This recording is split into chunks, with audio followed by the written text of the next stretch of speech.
अस्सलाम वालेकुम everyone, this is Walid. Welcome back to my YouTube channel Europe route. उम्मीद है कि आप सब खैरियत से होंगे। इस वीडियो में आपके साथ कंट्री को मैं डिस्कस करने वाला हूँ इटली की स्कॉलरशिप है, DSU काना स्कॉलरशिप। सो जिन लोगों ने यहाँ पर इटली में एडमिशन लिया हुआ है, जैसे कि पिसा, फ्लोरेंस एंड सियाना यूनिवर्सिटी में, तो ये वीडियो उन लोगों के लिए, क्योंकि इसमें उन लोगों को स्कॉलरशिप ग्रांट की जाएगी। फुल्ली फंडेड स्कॉलरशिप है, जिसमें आपकी अकोमोडेशन, आपके मील्स, आपकी ट्रैवलिंग एक्सपेंस, आपकी इंश्योरेंस कवर की जाएगी। तो वीडियो को कंटिन्यू करने से पहले प्लीज़ मेरे चैनल को सब्सक्राइब कर लें, Europe route for more informative videos. आपको मैं इसका लिंक डिस्क्रिप्शन पर प्रोवाइड कर दूंगा। इससे वीडियो को स्टार्ट करने से पहले हम इसका कर लेते हैं ओवरव्यू से पहले आपको मैं बता दूं इसकी एप्लीकेशन की डेडलाइन जो है, इसका जो लिंक है ये भी आपको डिस्क्रिप्शन प्रोवाइड कर दूंगा। ठीक है, जो एप्लीकेशन डेडलाइन है वो है 20 जुलाई से ओपन हुई है और 7 सितंबर तक है। एक अच्छा खासा टाइम है आपके पास एप्लीकेशन सबमिट के लिए। बेसिकली इसका जो प्रोसेस है वो काफ़ी लेंथी है, तो आपने मुकम्मल वीडियो देखनी है, उसको स्टेप्स को समझने है, और आपके पास टाइम भी काफ़ी ज़्यादा है, तो आपको इजीली इसको आप कर सकते हैं और कोई गलती नहीं करनी है अपने एप्लीकेशन फाइल करने में, क्योंकि एक गलती आपकी स्कॉलरशिप कैंसिल कर सकती है। इसका जो प्रोसीजर है वो आपने ऑनलाइन प्रोसीजर पर क्लिक करना है। इसके आप इस पेज पे आ जाएंगे जिस पे आप एप्लीकेशन फिल कर सकते हैं। ठीक है, हम यहाँ पर करेंगे, लेकिन हम इससे पहले देखेंगे इसका ओवरव्यू के लिए मैंने डाटा से पहले कलेक्ट किया हुआ है। ये देख लेते हैं, हम इसको स्टडी कर लेते हैं। DSU टस्काना स्कॉलरशिप 2006-27 ये नीडी बेस स्कॉलरशिप है, जिसमें टस्काना रीजनल गवर्नमेंट जो है for international students studying at eligible universities in Tuscany. So इसमें जो एलिजिबल यूनिवर्सिटीज़ हैं, इसमें यूनिवर्सिटी ऑफ फ्लोरेंस है, पीसा है, सियाना है। ठीक है, जिसमें आप अप्लाई कर सकते हैं बैचलर्स और मास्टर के लिए। और इसके बाद डिग्री लेवल जो है इसके bachelors, masters, single cycle masters degree. ठीक है, और PhD और स्पेशलाइजेशन की अभी डेट स्टार्ट नहीं हुई, लेकिन अपकमिंग डेज में स्टार्ट हो जाएगी इसकी। ठीक है, एलिजिबल कौन है इसमें? इंटरनेशनल स्टूडेंट्स हैं, जो नॉन यूरोपियन स्टूडेंट्स हैं, और admission to an eligible university. ठीक है, यूनिवर्सिटी बताई हुई है उसमें, based mainly on family income and asset. Basically ये जो स्कॉलरशिप है ना, ये बेस करती है आपकी फैमिली इनकम स्टेट के ऊपर और एसेट्स के ऊपर। जितने ज़्यादा कम स्टेट्स होंगे आपको चांस उतना ज़्यादा होगा, जितने ज़्यादा आप स्टेटस शो करवाएंगे इसके ऊपर आपको जो स्कॉलरशिप की अमाउंट है उसके मुताबिक दी जाएगी। ठीक है, क्योंकि इसकी जो वैल्यू है ना स्कॉलरशिप की वो फिक्स नहीं है। स्टेटस है, आपको इनकम स्टेटस है, उसको कैलकुलेट करते हैं उसकी ही की बेस के ऊपर आपको स्टार्ट करते हैं। ठीक है, इसमें आपको थोड़ा सा एस्टिमेट बता देता हूँ इसके ऊपर। एस्टिमेटेड स्कॉलरशिप वैल्यू जो है इसकी, बेनिफिट्स इसके क्या है, कैश ग्रांट आपको किया जाए approximately 6 to 8,000 per year euro है ये बेसिकली, और ये भी कैसा खासा एक अमाउंट है। ओवरऑल वैल्यू आपको प्रोवाइड की जाती है 10,000 to 14,000 ईयर पर ईयर। ठीक है, इससे प्लस भी हो सकती है। ट्यूशन फी वेवियर है, डिडक्शन होती है इसमें, ट्यूशन फी, अकोमोडेशन होती है, फ्री रेजिडेंस होती है या हाउसिंग सपोर्ट होती है आपको। ठीक है, और मील आपको दिया जाता है फ्री, सब्सिडाइज होता है, और अदर में आपको स्टूडेंट वेलफेयर सर्विस होती हैं। ठीक है, और रिक्वायर्ड डॉक्यूमेंट जिसके हैं, आपको एक पासपोर्ट चाहिए होगा जो कि हर फॉरेन स्टूडेंट्स को चाहिए होता है। ठीक है, इसके बगैर आप कहीं पे भी अप्लाई नहीं कर सकते। उसके बाद आपको एडमिशन लेटर चाहिए। तो जिन लोगों का एडमिशन हो चुका है, 3 यूनिवर्सिटी के नेम बताएं आपको, फ्लोरेंस, सियाना और पिसा के ऊपर, तो आप यहाँ पर अप्लाई कर सकते हैं इस एडमिशन लेटर के साथ। ठीक है, फैमिली इनकम सर्टिफिकेट आपने देना है कि आपकी इनकम सर्टिफिकेट क्या है आपका, फैमिली कंपोजिशन सर्टिफिकेट आपने प्रोवाइड करना है, प्रॉपर्टी एसेट आपके डॉक्यूमेंटेशन देने आपने। ठीक है, बैंक स्टेटमेंट देनी है अपनी, लाइक लास्ट 6 मंथ की, ऑफिशियल ट्रांजेक्शन एंड लीगलाइजेशन में कन्वर्ट करके देना आपने। ठीक है, एप्लीकेशन डेडलाइन जो है वो आपको मैंने पहले बता दी है, 20 जुलाई की उसको ओपन हुई है, और डेडलाइन इसकी जो है 7 सितंबर है, और PhD की डेडलाइन होगी 16 नवंबर। बेसिकली अभी वो स्टार्ट नहीं हुई, वैसे ये इटली टाइम के मुताबिक है जो टाइम है। ठीक है, क्विक फैक्ट्स इसके मैं आपको बता दूं तो ये कंट्री इटली है, रीजन इसका टस्कनी है, टाइप ऑफ क्या है इसकी, रीजनल गवर्नमेंट स्कॉलरशिप है, और एस्टिमेटेड वैल्यू जो इसकी है 14,000 ईयर प्रोवाइड करते हैं पर ईयर। ठीक है, लाइक अगर आपका 2 ईयर की स्कॉलरशिप है तो आपको वैसे तो अगले साल, लाइक 1 साल आप स्टडी कर लेंगे तो आपको ग्रांट कर देंगे, लेकिन नेक्स्ट ईयर आपको दोबारा से यहाँ पर अप्लाई करना पड़ेगा। ठीक है, तो ये था इसका ओवरऑल सिंपल सा ओवरव्यू। अब हम इसका कर लेते हैं एप्लीकेशन प्रोसेस। आपको मैं इसका लिंक जो है डिस्क्रिप्शन प्रोवाइड कर दूंगा। आपके पास ये 2 सेक्शन आ रहे हैं, ये वो सेक्शन है जो कि लोकल या रेजिडेंट्स हैं इनके। ठीक है, ये दूसरा जो आ रहा है ये आ रहा है इंटरनेशनल स्टूडेंट्स के लिए। यहाँ पर इटली में आ रहा है, आपने इसको भी वैसे ट्रांसलेट कर लेना ताकि आपको समझ आ जाए, अदरवाइज़ आपने इसको इस पर क्लिक कर लेना है। तो अभी हम इसको भी देख लेते हैं ट्रांसलेशन के ऊपर। ठीक है, जिन लोगों ने यहाँ पर पहले से लॉगिन किया है, जिनके पास आईडी है वो यहाँ पर लॉगिन कर लेंगे, अदरवाइज यहाँ पर हम कर लेंगे रजिस्टर पे क्लिक। इटली में ट्रांसलेट करने के लिए आपको यहाँ पर गूगल ट्रांसलेट करने की जरूरत नहीं है, आपने इसको नीचे थोड़ा सा स्क्रॉल करना है। आपके पास यहाँ पर लैंग्वेज आ रहा है इटाली हो, यहाँ पर आपने इंग्लिश पे क्लिक करेंगे तो ये सारा डाटा इंग्लिश में कन्वर्ट हो जाएगा, आपके पास आ जाएगा। ठीक है, आपने इसको नीचे स्क्रॉल करना है, आपने इसको क्लिक कर लिया, डिक्लेयर एंड नेक्स्ट। इसके बाद आपने पर्सनल डाटा यहाँ प्रोवाइड करना है, देन पासवर्ड, देन आपने रजिस्ट्रेशन कंप्लीट होगी। ठीक है, हम पर्सनल डाटा प्रोवाइड कर देना है। सबसे पहले पाकिस्तान से मैं हूँ तो मैंने अपनी कंट्री है वो सेलेक्ट कर लेनी है। I have dual citizenship, no, अगर आपके पास है तो आपने यस कर देना। Do you have any valid Italian identity document, no. ठीक है, लास्ट नेम आपने बताना है अपना, फर्स्ट नेम बताना है आपने यहाँ पर जेंडर सेलेक्ट करना है, डेट ऑफ बर्थ अपनी एंटर करनी है, यहाँ पर कंट्री ऑफ बर्थ आपने बतानी है आपकी क्या है, कंट्री ऑफ बर्थ है मेरी प्रोविजन जो है आपकी बर्थ वो मेरी आ रही है यहाँ पर। मैंने फॉरेन है बेसिकली मेरी, तो यहाँ पर ऑटो आ गया। यहाँ पर कंट्री ऑफ बर्थ भी मेरी फॉरेन कंट्री है तो ये भी आ गया। प्लेस ऑफ बर्थ मेरी क्या है वो भी आपने बता देनी है। देन 80 तो मेरी पाकिस्तान यहाँ पर आ जाएगी। द टैक्स कोड नो, तो हमारे पास कोई टैक्स कोड नहीं है, ये ऑटो उसको कैलकुलेट कर लेगा। ठीक है, कैलकुलेट टैक्स कोड आप क्लिक कर लें तो यहाँ पर कैलकुलेट कर लेगा यहाँ पर। ठीक है, इसके बाद आपने ईमेल देनी है। बेसिकली जो टैक्स कोड होता है ना ये ज़रूरी है, इटली में चलता है ये, इसी के बेस के ऊपर आपको एक आईडी मिलती है, ये एक तरह से आपकी आईडी ही है। देन हम यहाँ पर अपनी ईमेल प्रोवाइड करेंगे, confirm email and save and continue. इसलिए करेंगे ये ईमेल जो हमारी पहले से ही कन्फर्म में एडिट है तो हम इसको अदर ईमेल यूज़ करते हैं। यहाँ पर सेट करना पासवर्ड। अब आपने इन्होंने वैसे ऑटो आपको पासवर्ड दे दिया, आपने अपना पासवर्ड यहाँ पर सेलेक्ट करना है। ठीक है, स्ट्रॉन्ग पासवर्ड होना चाहिए आपका। Then save and continue. इसमें हमारी कंप्लीट हो चुकी हुई है। अब हमें एक ईमेल आएगी, हम उसको जाकर देखते हैं। तो ईमेल के लिए हमने दूसरी आईडी लगाई, तो यहाँ पर हमने ईमेल पे क्लिक कर लेना है। ओके, देखिए मेरी यहाँ पर एक्सपायर ईमेल आ गया। यहाँ पर इसको भी हमने ट्रांसलेट कर सकते हैं यहाँ से हम। डियर रजिस्ट्रेशन जो सक्सेसफुली, अब मेरी जो आ रही है टैक्स कोड ये मेरा आ गया। ठीक है, अब हमने इसको करना लॉगिन। अब हमने दोबारा हमने होम के ऊपर, then enter tax code ID आपकी जो प्रोवाइड की आपने, देन इसको लॉगिन करना है आपने। तो अब आपने लॉगिन कर लिया। लॉगिन करने के बाद आपने नीचे स्क्रॉल करना है, दोबारा से आपके पास ये पेज आएगा, आपने इसको डिक्लेयर कर लेना है। देन नेक्स्ट आपकी आइडेंटिफिकेशन होगी, रजिस्ट्रेशन कंप्लीट हो चुकी हुई है। Save and continue. ओके, आपने सबसे पहले पर्सनल आप ऐड कर दिया। अब आपने करना है कि यहाँ पर रेजिडेंस अपनी प्रोवाइड करनी है। ये हमारे पास रेजिडेंस आ गई हमारी। अब आपने कंट्री बतानी है अपनी, आपकी फॉरेन कंट्री है, प्लेस ऑफ बर्थ, एड्रेस वगैरह आपको मैंडेटरी है सारी चीज़ें। ठीक है, इसके बाद स्ट्रीट नंबर आपने बताना है, कोड अगर आपके पास है तो आपने बता देना है। देन आपने मोबाइल नंबर प्रोवाइड करना है, टेलीफोन नंबर अगर है तो ठीक है, अदरवाइज आपने मोबाइल नंबर अपना एंटर करना है यहाँ पर। This address of the domicile is same as a affiliated residence, yes और नो पे आपने क्लिक करना है और उस पर क्लिक कर देना है सेव एंड कंटिन्यू पे। ठीक है, देन आइडेंटिफिकेशन डॉक्यूमेंट आपने देने, डॉक्यूमेंट टाइप आपकी क्या है वो आपने प्रोवाइड करनी है यहाँ पर, लाइक आपके पासपोर्ट है या क्या चीज़ है जिस पर आप कर रहे हैं अप्लाई। इसके बाद में आपने इशू बाय लिखना है कि आपको इशू कहाँ से हुआ है, फ़ॉरेन से, तो आपने वो बताना है। फॉरेन अथॉरिटी की तरफ से आपको ग्रांट हुआ है। नंबर आपका क्या है वो आपने बताना है। कंट्री आपकी अगेन आपने बतानी है यहाँ पर। प्लेस आपके पास आ रहा है, प्लेस क्या लाहौर। रिलीज डेट इसकी क्या थी वो आपने बतानी है। एक्सपायरी डेट बताने के बाद आपने अपने डॉक्यूमेंट को अपलोड करना है। आपका जो पासपोर्ट है वो आपने इसको पासपोर्ट को करना है अपलोड। पासपोर्ट हमारा अपलोड हो चुका है, देन कन्फर्म एंड अपलोड। इसके बाद आप नीचे आ जाना सेव एंड कंटिन्यू पे। एक्सपायरी डेट जो हमारी मैच नहीं कर रही, बेसिकली ये हम देख लेते हैं इसको। अब okay, then save and continue. तो हमारी जो रजिस्ट्रेशन है वो कंप्लीट हो चुकी है, जो personal details have been updated, then home and all. अब आपके पास ये वाला पेज आया। ठीक है, अपने पर्सनल डिटेल प्रोवाइड कर दिए, IBN नंबर आप यहाँ पर एंटर कर सकते हैं, अपना बैंक अकाउंट नंबर। ठीक है, स्टूडेंट आईडी आप यहाँ पर एंटर कर सकते हैं। देन आप यहाँ पर एप्लीकेशन फॉर सर्विस पे आपने क्लिक कर लेना है।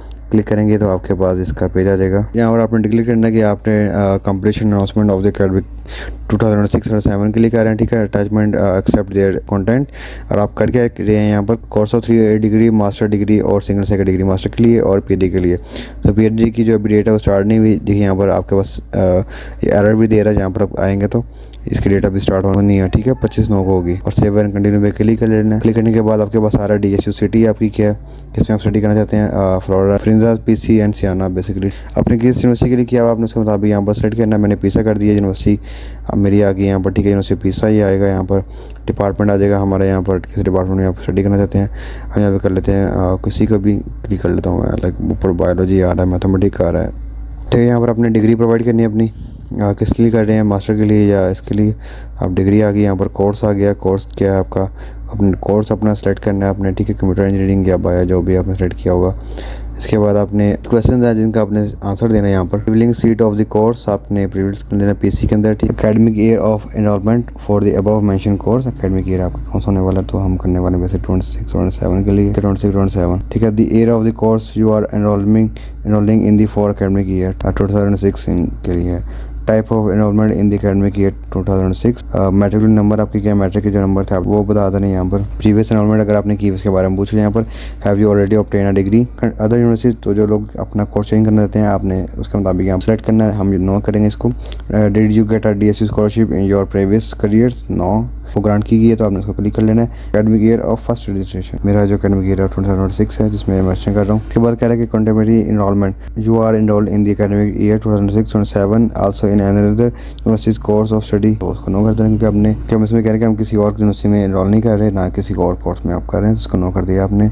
रिक्वायर्ड फील्ड्स में आ रही है यहाँ पर कुछ, यहाँ पर अपने देख रहे हैं, यहाँ पर आपने सेव एंड कंटिन्यू पे क्लिक करना है। यहाँ पर सॉरी टाइप ऑफ एनरोलमेंट है, ये पूछे आपको इन कोर्स करना है आपने, सॉरी ठीक है, देन आपने यहाँ पर करना है कंटिन्यू। डिक्लेयर करना है during your career have you suspended और interrupted in your studies, no. 3 degree आपने have you already obtain 3 degree, yes आपने कर देना इसको। अगर की हुई तो आपने किसी कहाँ से की हुई है आपने वो बताना है यहाँ पर, और अदरवाइज़ आपने इसको नोट भी कर सकते हैं इसको, ठीक है। यूनिवर्सिटी डिग्री अगर आपने की हुई ऑब्टेन की हुई तो आपने इसको बताना है। टेली या एस्ट्रो के आपकी जो यूरोपियन है आपने इसके अंदर यहाँ डिटेल प्रोवाइड करनी है। बैचलर्स में कंट्री आपकी क्या थी, degree has been recognized and equivalent of Italian qualification, yes इसको कर देना। अटैचमेंट कर देनी अपनी इस फाइल की, कंफर्म है अपलोड, आपकी फाइल जो होगी अपलोड होगी, देन सेव एंड कंटिन्यू के बाद ये कह रहा है कि रिक्वायर्ड बेनिफिट्स आपके, ठीक है। अगर आप यहाँ पर स्कॉलरशिप में जैसे अप्लाई करना चाहते हैं तो आपने स्कॉलरशिप पे क्लिक कर लेना है। अगर आप यहाँ पर अकोमोडेशन के साथ अप्लाई करना चाहते हैं स्कॉलरशिप प्लस अकोमोडेशन, तो आपने सेकंड पे क्लिक कर लेना है। तो मेरे ख्याल से आपको सेकंड ही करना चाहिए ताकि आपको दोनों चीज़ें गारंट हो सके, ठीक है। मकसद आपका क्या है कि फुल्ली फंडेड होम में। देन आपने आई हैव रीड पे अपने क्लिक करना है और इस पर सेव एंड कंटिन्यू पे क्लिक कर देना है। इसके बाद क्या है कि डिक्लेयर करना है आपने फिर से डिसेबिलिटी, अगर आपको कोई डिसेबिलिटी आपने वो बतानी है, यस और नो।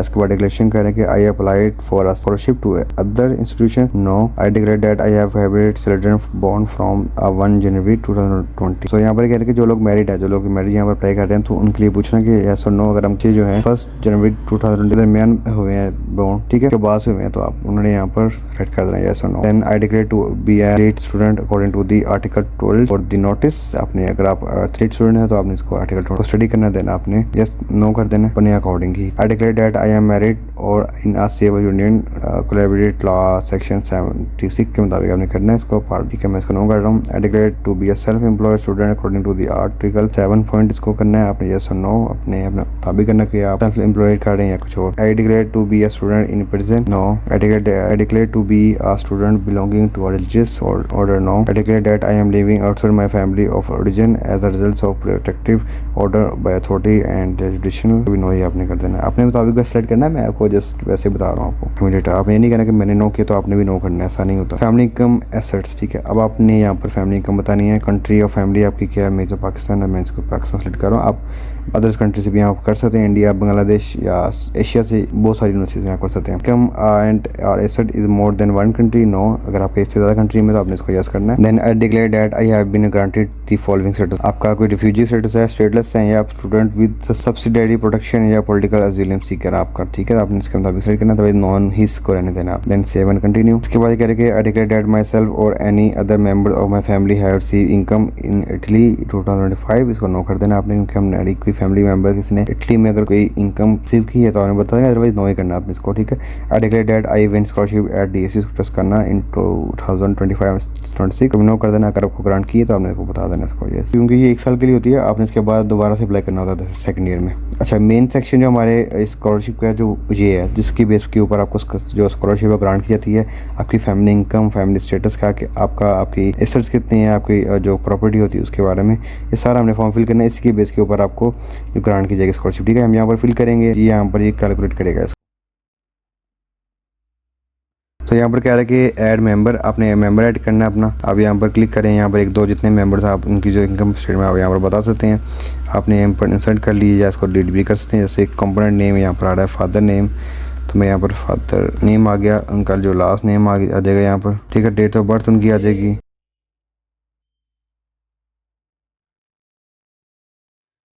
इसके बाद में कह रहे कि total gross income receive in 2025 के अराउंड आप जो इनकी इनकम थी वो आपने बतानी है, लाइक पाकिस्तानी करेंसी जो भी होगी आपने यूरोप में आप बतानी है 500 USD, ठीक है। इसके बाद में कह रहे कि टोटल मूवेबल एसेट आपके जो फॉरेन कंट्री में वो आपके 0 हो जाएंगे। यहाँ पर main residing real estate owned at square foot आप मीटर्स में आपने बताना है, लाइक जो स्क्वायर फुट आपके जिसमें आप रह रहे हैं उसमें आपने बताना है, ठीक है। Percentage of ownership of the family home आपने बताना 100%, लाइक इसको कर दूँ अपने इससे अपने अकॉर्डिंग ही करना है इसको। उसके बाद में other real estate on ads square metres, तो 0 आपने कर देना है, क्योंकि कुछ भी नहीं है हमारा अदर्स में। Percentage of ownership additional asset की, तो अपने इसको भी 0 करना है। रिलेशनशिप डिग्री आपकी क्या है, लाइक यहाँ पर पूछ रहे हैं कि जो डिग्री यहाँ पर अप्लाई कर रहा है उसका रिलेशनशिप क्या है, मेरा फादर क्या है, तो मैंने इसको बता दिया। एम्प्लॉयमेंट स्टेटस का क्या है, एम्प्लॉयड हैं या वो अनएम्प्लॉयड है, हाउस वाइफ या रिटायरी हैं, तो आपने बता देना एम्प्लॉयड इसको कर देना आपने। अब देखेंगे रिलेशनशिप में यहाँ पर मदर भी है, फादर भी है, ब्रदर भी है, स्पाउस भी है, सपोज यानी कि आपकी वाइफ भी है, अदर पर्सन यहाँ पर कर सकता है, अदर रेलिवेंट रिलेटिव जो आपका है वो भी यहाँ पर कर सकता है। तो इसमें ये नहीं कि आपके फैमिली मेम्बर्स भी हैं, बाकी भी कर सकते हैं यहाँ पर। इसी तरह से आपने अपने मदर का लाइक स्टेटस अपने एंटर कर देना है, मदर नेम उनका आपने डाटा एंटर कर दिया यहाँ पर।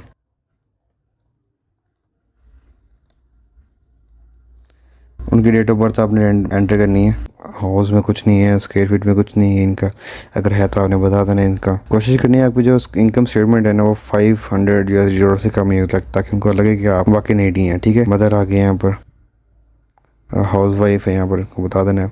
ठीक है, ये आपने डेटा यहाँ पर प्रोवाइड कर दिया है। टोटल रेंटल आपकी वैल्यू है आपकी क्या, अगर आप रेंटल हैं, ठीक है, रेजिडेंस है तो आपने बतानी है इसके, अदरवाइज आपने इसको 0 भी कर सकते हैं यहाँ पर। ठीक है, अब यहाँ पर एक कह रहे हैं कि एक्सचेंज रेट आपका क्या है, एक्सचेंज रेट अपनी कंट्री के मुताबिक बताना आपने, मेरा एक्सचेंज रेट पाकिस्तान के मुताबिक है। तो यहाँ पर कह रहे हैं कि इनकम स्टेटमेंट के मुताबिक यहाँ पर ये वैल्यू निकाल दी है। फैमिली यूनिट के मुताबिक, फैमिली मूवेबल एसेट आपका 0 है, कोई नहीं है। स्क्वायर मीटर के मुताबिक यहाँ पर उसने वैल्यू निकाल दी है, और अदर रियल एस्टेट ऑन के बारे में बता दिया। नंबर ऑफ फैमिली मेम्बर्स मैंने 2 प्रोवाइड किए तो 2 ही आ गए हैं, अदरवाइज उसको मैं और भी यहाँ पर एंटर कर सकता था। ठीक है, अब ये देखें यहाँ पर 5 हो गए मेंबर्स, लेकिन मैंने इनका डाटा प्रोवाइड नहीं किया।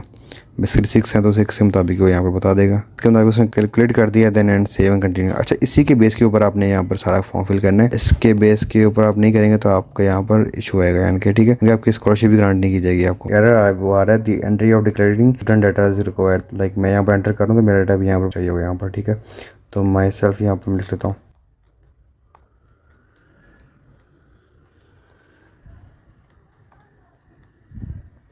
ठीक है, डेट ऑफ बर्थ आपने यहाँ पर अपनी एंटर कर देनी है। ठीक है, इनकम स्टेटमेंट मेरी इसमें कुछ है तो आपने बता देना, अदरवाइज इसको भी ऐसे ही रहने देना आपने। तो आपने धीरे फिल कर दिया। अब आप जो यहाँ पर अप्लाई कर रहा है एप्लीकेंट स्टूडेंट यहाँ पर आ जाएगा मेरा नेम। ठीक है, अब मैं जो हूँ स्टूडेंट हूँ, एम्प्लॉयड हूँ या जो भी, मैंने यहाँ पर स्टूडेंट पे क्लिक, जी मेरी फाइल जो आगे कंटिन्यू होगी, सेव एंड कंटिन्यू। ठीक है, I hold a current account prepaid card. ठीक है, अब यहाँ पर करके अब आपके पास प्रीपेड कार्ड है तो आपने इसको यस और नो कर देना, आपने डिटेल प्रोवाइड करनी है आप यहाँ पर सीप आईडी के ऊपर। ठीक है, आपने यस और नो पे क्लिक करके इसको सेव एंड कंटिन्यू पे क्लिक करना है। अटेंशन कह रहा है, आपने इसको सारा डिक्लेयर करना है कि आपने जो डाटा प्रोवाइड किया इसकी बेसिस के ऊपर आपको ऐसे कर सकते हैं, लाइक रिजेक्ट कर सकते हैं अगर आपको कोई रॉन्ग डाटा है, आपने इसको क्लिक कर देना है इसके ऊपर। ठीक है, ये इन्होंने एक दफ़ा सारा आपको दे दिया डाटा, जिसको आपने स्टडी करना है यहाँ पर। ठीक है, ये सारा आपने देख लिया, वह इसको एंटर कर लिया, वह आपने सारा इसको स्टडी कर लेना है। कोई चेंजिंग करनी है आप इसको चेंज कर सकते हैं। इसके बाद आपने इसको डिक्लेयर करना है एंड सेव एंड कंटिन्यू पे करना है क्लिक। ठीक है, अब ये कह रहा है कि हमारी ओवरऑल एप्लीकेशन जो कंप्लीट हो चुकी हुई है, अब आप जस्ट कंफर्म करना है और आपकी एप्लीकेशन सबमिट हो जाएगी। तो दोस्तों वीडियो थोड़ी लेंथी है, इसमें कुछ कॉम्प्लिकेशन आएगी आपको। वीडियो बनाने का मकसद ये है कि ताकि आपको इजीली समझ आ सके आपने कैसे कैसे अपने डॉक्यूमेंट्स इकट्ठे करने हैं, कौन से कलेक्ट करने हैं और कैसे फिल करना आपने। एक भी आपका मिस्टेक होगी तो आपकी एप्लीकेशन जो है वो सबमिट नहीं होगी, आप लाइक कैंसिल हो जाएगी आपकी। ठीक है, तो आपने सोच समझ के यहाँ पर प्रोसेस को फॉलो करना है। अगर आपको कोई चीज़ समझ नहीं हो आप मुझे कमेंट करके भी पूछ सकते हैं। तो ये थी आज की मेरी वीडियो। अगर आपको मेरी वीडियो पसंद आई हो प्लीज़ मेरे चैनल को सब्सक्राइब कीजिएगा। You are brute for more informative videos. अल्लाह हाफिज़।